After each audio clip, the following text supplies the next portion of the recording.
Welcome back to WFMY News 2 Mornings. It's 8:30 now. All week long at this time, we've been featuring filmmakers and actors coming to the Triad this week for the esteemed RiverRun International Film Festival in Winston-Salem. We've been honored to feature so many films in this show this week. Tonight, you can watch Gaslit at Haynes-Brands Theater at 7:30. Tickets are still available. We have with us this morning Katie Camosy, the director and co-producer of this. This is your directorial debut here at RiverRun. That's exciting. It's really exciting. This is an incredible festival.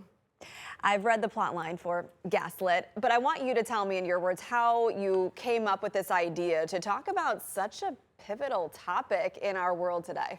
Sure. So I'd been working with Greenpeace, the environmental nonprofit, for a while, traveling the U.S., going on their ships, meeting people. Yeah. But it wasn't until I went to the Gulf Coast that I saw just the most dramatic pollution and people fighting back. So in Gaslit, Jane Fonda takes us from the oil fields of Texas to the bayou of Louisiana, meeting people all along the way who've been impacted by the oil and gas industry.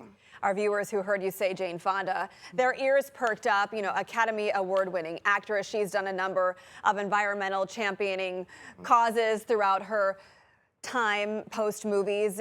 What was it like to sign her on to this? Oh, so Jane is an icon both in activism and in cinema, Yeah. of course, and having her support as a first-time filmmaker meant so much. And it also really, gets more people to see this film who might otherwise not. She also brought a couple of friends of hers, including the actor Connie Britton and singer-songwriter Maggie Rogers. So in this film, you go around to various oil and gas companies and talk to people who are in it and experiencing what both the environmental and health impacts of what's happening?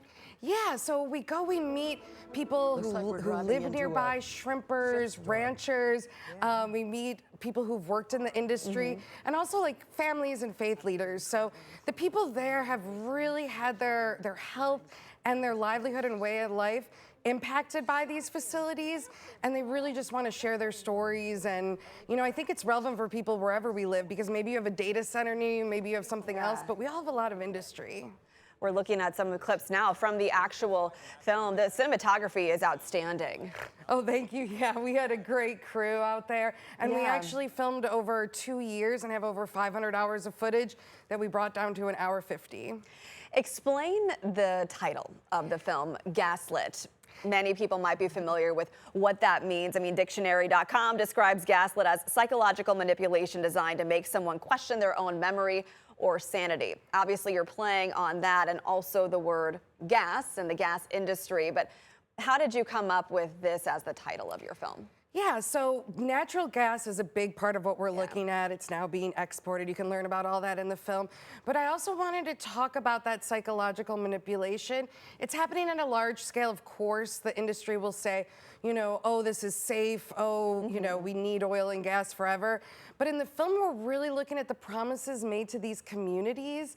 And, the oil and gas industry will say, we're bringing jobs to your community, but maybe those are only temporary construction jobs. And the people who've been living there have been fighting these industries for decades, and really just trying to get the truth out there.